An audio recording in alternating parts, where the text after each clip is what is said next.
Welcome back. All right, so some news of the day for all you fine people on the internet. We're going to start off with what everybody's talking about, and I'm going to weigh in on this. The Jim Matheson interview that goes wrong with Leon Draisaitl. I haven't seen anybody. I haven't seen anybody say anything negative about Draisaitl out of this exchange, which is good. And I'm wearing my Draisaitl jersey today because Leon was right in how he behaved in this interview. So Jim Matheson, an Edmonton reporter who is in the Hall of Fame as a reporter, he is he's asking Leon the questions about whether or not he's angry. And Leon doesn't give him the answer he wants. Jim Matheson wants to be able to put in an article, Leon Draisaitl is angry. So we keep seeing all these comments about whether or not McDavid might end up wanting a trade, or whether or not Draisaitl might end up wanting a trade, and some of it is media, and some of it's media-ish, as I would call it, where it's media adjacent, but it's not really media. So you'll notice I don't get into it because I haven't seen anything from Draisaitl or McDavid in their play on the ice. I haven't heard anything off the ice that tells me, maybe they want out.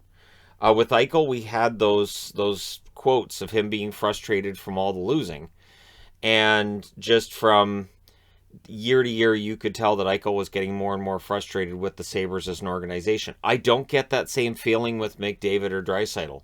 Did they not like losing? Of course, nobody likes losing. Nobody comes out and goes, "Wow, we got blown out 7-1 tonight. Let's go Bruins." Nobody was doing that last night in the Bruins locker room. I guarantee it. Matheson wants Draisaitl to say he's angry. And Draisaitl's like, I'm not going to say I'm angry, I'm frustrated, which is a totally different thing. It is these are adjacent terms. You can be frustrated with the situation. It doesn't mean you're angry. And again, it's the tone too, where if I say I'm angry, then it's going to be okay. So he wants out. So Draisaitl's like, no. And he's like, "Do you want to expand on your answer?" No, he's not going to expand on it. Like especially when he asks, "Well, what's the reason you're losing games?" My answer would be, "You're going to have to talk to Tippett. You're going to have to talk to Ken Holland. My job is to go out on the ice and play hockey. I'm playing to the best of my ability. What's wrong with the team? What's gone wrong? It's not really for me to say. That's for the team. But the one thing with that is, then a reporter could say." He's saying the problems with the team and with management. That's what he's saying. He just doesn't want to come out and say it. Yeah, okay, sure, whatever. And even then, Draisaitl's like, yeah, you know everything, so you're just going to print whatever. Right. And guys get frustrated with this. We've seen this with Leafs press conferences, where of course it gets a lot of attention, but it happens with numerous press conferences around the league, and not just with hockey. Sometimes players are there to do the interviews and answer the questions just so they don't get fined. And I would think, I agree with people who've said that's what's going to happen with Oilers pressers when Jim Matheson asks questions from now on. Just, yeah, I'm here so I don't get fined. When he crosses that line is when he asks Leon, "Why are you so pissy?" In that moment, the Edmonton Oilers PR department should have said, "Yeah, you're done. That's it. That's it. Cut the mic, and move on to somebody else if anybody else had any questions." They ended the presser one question later, which means, and I understand Matheson's credentials, but it means that he asks a player, "Why are you so pissy?"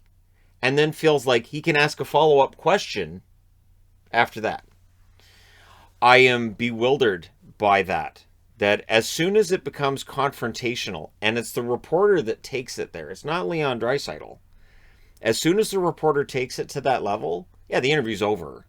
It's done. That's it. This is where, if it's TV news, Leon slams the front door in the reporter's face. Like, this is just, and it is so over the top unprofessional, in my opinion. And I've seen a lot of people in media today saying, they promise not to get pissy, and it's kind of become a bit of a gag. And I agree with people that the next time that the Oilers are out on the ice, Leon's going to get asked that question by opponents and maybe by teammates too, right? Leon has a bad shift. Why are you so pissy? It's going to happen. But yeah, I am really surprised that he was able to ask a question after that. I mean, having the gall to ask the question after saying that to Leon, sure.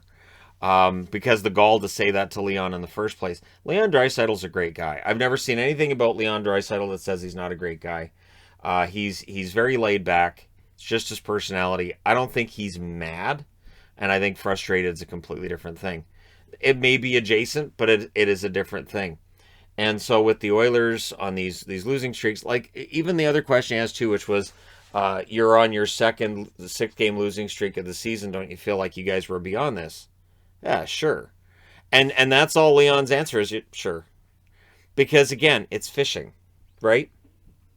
The answer the reporter wants there is, it's really frustrating right now because we were supposed to be better this year and we're not. So you're supposed to be giving him the exact answer he wants. And it's a leading question. It's always interesting to me how, and reporters will do that. They'll say, would you say, and then they'll throw in the exact phrase that they want you to give them back.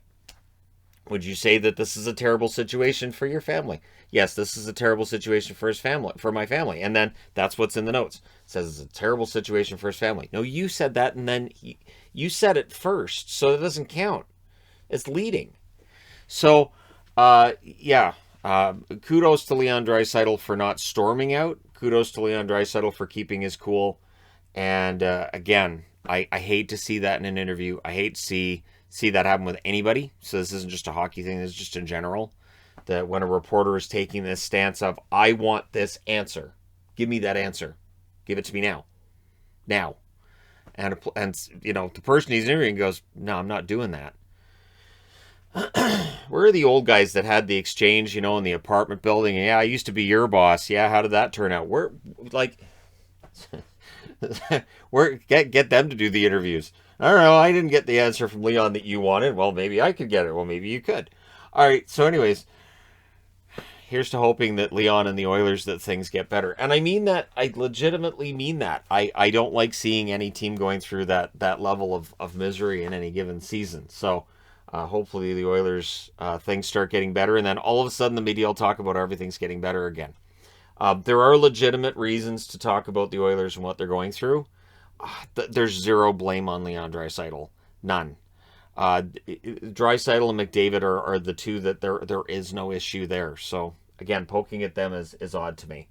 So, moving on from that to Department of Player Safety, which has been busy today after being really quiet the day before, which surprises me. There were a couple of incidents in the games on Monday that I thought they'd at least talk about. But anyways, Philippe Danault has been fined $5,000 for a trip on Braden Point.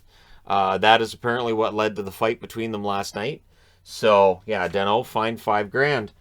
Jonathan Drouin has been fined $5,000 for a cross-check on Sagan. I'm not sure which one they're talking about because there were 4. But I guess one of them he gets should be $5,000 for each cross-check. And again, the frustration for Montreal kind of boiled over last night, and they used it to their advantage, and they won the game. But Drouin definitely crossed the line there. It's a fine. It's a slap on the wrist because in the case of both Danault and Drouin, they are not players with previous track record that I can think of, and they're not dirty players. Dmitry Orlov will have a hearing today for a kneeing incident on Nick Ehlers. It feels like there's a lot of kneeing incidents in games involving the Jets, both for and against. So that's not good. Knee on knee is brutal, and I really thought that was gone from the game, but it's been clear this year that it's still out there. And again, it's usually a defenseman being caught out of position, and it's that sticking your leg out kind of thing. Usually, I'm not saying in every case or necessarily in this case, but it's usually a defenseman's caught out of position, and it's that desperate, stupid move they make to try to prevent the forward from getting away from them. In some cases, it's another defenseman getting away from them. So we'll see what happens with Orlov. I'm going to say 2 games. 2 games. How does 2 games sound? All right, cool. It'd be really funny if that's how Department of Player Safety works. What do you guys think? 2 games? 1, 2, 1. Bill says 1. Bill, you're fired. All right, everybody. Okay, 2 games. We all agree 2 games. So yeah, we'll see what Orlov gets. Giroux. Claude Giroux. There's going to be a lot of talk with Claude Giroux. He's going to be getting a lot of interview questions regarding this. There's been no talk yet of asking him to waive his no movement clause before the trade deadline. He is an unrestricted free agent this summer. The Philadelphia Flyers have really regressed this year. Last year was not a great year for them. This year's been miserably just going in the wrong direction. And so it would not be entirely surprising if Giroux was moved. It would be a shame because Giroux spent his entire career as a member of the Philadelphia Flyers, but it is quite possible that it takes place. So for the Flyers, who are in the midst of a 9-game winless streak as we're recording this, there has been no talk as of yet about a contract or about moving him. So they're going to have to decide one or the other. Either sit down and talk about a contract extension, maybe a couple years, lesser cap hit, or talk to him about waiving his no movement clause and then possibly trading his rights and see what they can get for him as a rental at the deadline. But Giroux's one of those ones to watch. Johnny Gaudreau may be one to watch as well, although if Calgary plays like they did last night more regularly, I would think Calgary just keep it through the deadline and cross their fingers.